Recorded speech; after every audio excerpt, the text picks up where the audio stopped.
நம்ம இன்னைக்கு கிளாஸ்ல முன்னாடி போரசினோட இன்ட்ரோடக்ஷன் பாயிண்ட்ஸ்லாம் பார்த்தோம். நெக்ஸ்ட் அதோட கண்டினியூட்டியான போரசினோட வடிவமைப்பை வந்து பார்க்குறோம். ஓகேங்களா? போரசின் வந்து நம்மளுக்கு தெரியும். அதோட பென்சின் ஓரியன்டடா சேம் ஷேப் இருக்கும் அப்படின்றத பார்த்துருப்போம். இப்ப என்னென்ன டிஃப்ரென்ஸ் பென்சீனை விட கம்பேர் பண்ணும்போது இருக்கு அப்படின்னா என்னென்ன சேமா இருக்குன்றத நம்ம பார்க்க போறோம். இதுல வந்து பார்த்தீங்க அப்படின்னா, இந்த போரசின் வடிவமைப்பு அந்த ஷேப் வந்து நான் நேத்தே உங்களுக்கு எக்ஸ்பிளைன் பண்ணியிருப்பேன். அந்த ஷேப்ல வந்து பார்த்தீங்க அப்படின்னா 3 பிஹெச் தொகுதியும் 3 என்ஹெச் தொகுதியும் இருக்கும். ஓகேங்களா? நெக்ஸ்ட் என்னென்ன பிணைப்பு இருக்கு அப்படின்னா 12 சிக்மா பிணைப்பும் 3 பை பிணைப்பும் வந்து இந்த போரசின்ல வந்து இருக்கும். நெக்ஸ்ட் இந்த பென்சினை விட வந்து பார்த்தீங்க அப்படின்னா பிணைப்பு கோணம் வந்து மாறி இருக்கும். இது வந்து ரொம்ப ரொம்ப இம்பார்ட்டன்ட். ஓகேங்களா? பிணைப்பு கோணம் மீன்ஸ் வந்து என்னது அப்படின்னா பாண்ட் ஆங்கிள் வந்து டிஃப்ரெண்ட்டாக இருக்கும். அப்போ என்ன பிணைப்பு கோணம் அப்படின்னா போரானுக்கு வந்து 117.1 டிகிரியும் நைட்ரஜனுக்கு வந்து 122 டிகிரியும் பார்த்தீங்கன்னா இந்த பாயிண்ட்ஸ் ரொம்ப இம்பார்ட்டன்ட். இந்த வேல்யூ வந்து மாறி இருக்கு. ஓகேங்களா? நெக்ஸ்ட் வந்து பிணைப்பு கோணம் வந்து மாறி இருந்தாலும் பிணைப்பு நீளம் வந்து எப்படி இருக்கும் அப்படின்னா சேமா இருக்கும். மீன்ஸ் வந்து என்னது பாண்டு லென்த் வந்து சேமா இருக்கும். அப்போ பிணைப்பு நீளம் வந்து பென்சின் மாதிரியே வந்து நமக்கு வந்து போரசின் வந்து சேமா இருக்கும். அப்போ போரசினோட பிணைப்பு நீளம் வந்து எவ்வளோ அப்படின்னா 1.429 ஆம்ஸ்ட்ராங் வந்து பார்த்தீங்க அப்படின்னா இருக்கும். நெக்ஸ்ட் இந்த போரசினுக்கு ஒவ்வொன்றுத்துக்கும் வந்து பாண்ட் ஆங்கிள் வந்து எப்படி இருக்கு, பாண்டு லென்த் வந்து எப்படி இருக்குது வந்து தனித்தனியாக கேட்டால் இந்த பாயிண்ட் வந்து நமக்கு தெரிஞ்சிருக்கணும்.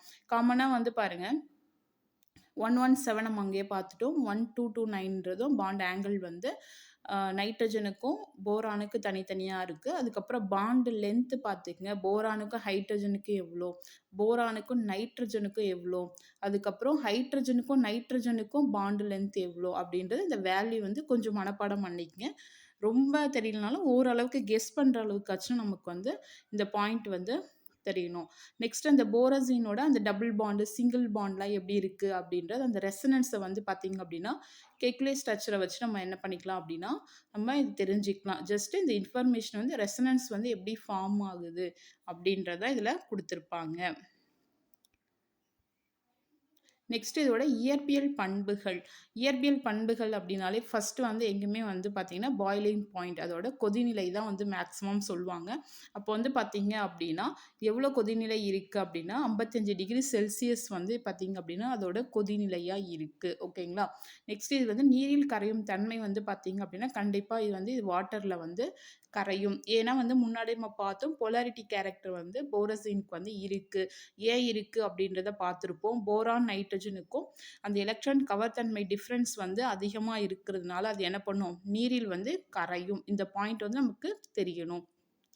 நெக்ஸ்ட் இதோட வினைத்திறன் வந்து வினைத்திறன் கரைதிறன் ரெண்டுமே பார்த்தீங்க அப்படின்னா அது அமிலத்தில் இருக்கும் போது ஆசிட் கண்டிஷனாக இருக்கும் போது என்ன பண்ணும் அப்படின்னா அந்த ரியாக்ஷன்ஸ் வந்து நடக்கும். ஓகேங்களா? அப்போ நீரில் கரையும்ன்றது ஏன் கரையுதுன்ற கான்செப்டும் தெரியணும். அப்போதான் அண்டர்ஸ்டாண்டிங் பாயிண்ட்ல உங்களுக்கு அது தெரியணும்.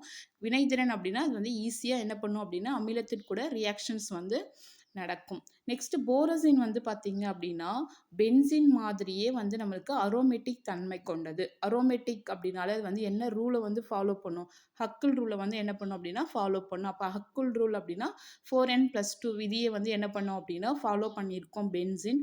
அதே மாதிரி போரசினும் வந்து அரோமேட்டிக் தன்மை கொண்டது. ஸோ அதே மாதிரி என்ன பண்ணும் அப்படின்னா 4n+2 ரூலான ஹக்கிள் ரூலை வந்து என்ன பண்ணியிருக்கோம் போரசின் வந்து ஃபாலோ பண்ணியிருக்கோம். அந்த பாயிண்ட் வந்து ரொம்ப இம்பார்ட்டன்ட். நெக்ஸ்ட்டு இதில் வந்து பார்த்தீங்க அப்படின்னா போரான் நைட்ரஜன் ரெண்டுமே வந்து என்ன இனக்கலப்பு அப்படின்னா ஹைப்ரிடைசேஷன் வந்து sb2ல வந்து வரும்.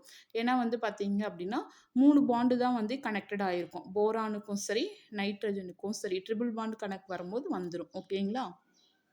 அப்போ sb2 ஹைப்ரிடைசேஷன் அப்படின்றது நமக்கு தெரியணும்.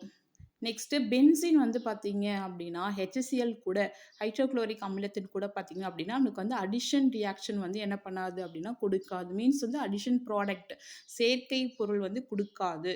அதே மாதிரி போரசினும் என்ன பண்ணாது அப்படின்னா கொடுக்காது. இந்த பாயிண்ட் ரொம்ப ரொம்ப இம்பார்ட்டன்ட். ஓகேங்களா? நெக்ஸ்ட் வந்து டைபோரைன் வந்து எப்படி இதோட ப்ரிப்பரேஷன் வந்து எப்படி பண்ணியிருக்காங்க அப்படின்ற மாதிரி எங்களுக்கு ஒரு லைன் கொடுத்துருப்பேன்.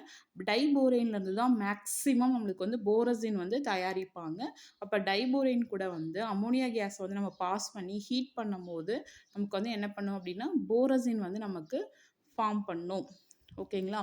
நெக்ஸ்ட்டு இந்த போரசீன்ல வந்து போரானும், நைட்ரஜனும் வந்து பார்த்தீங்க அப்படின்னா, ஆல்ட்ரா அரேஞ்ச்மென்ட் ஆயிருக்கும்.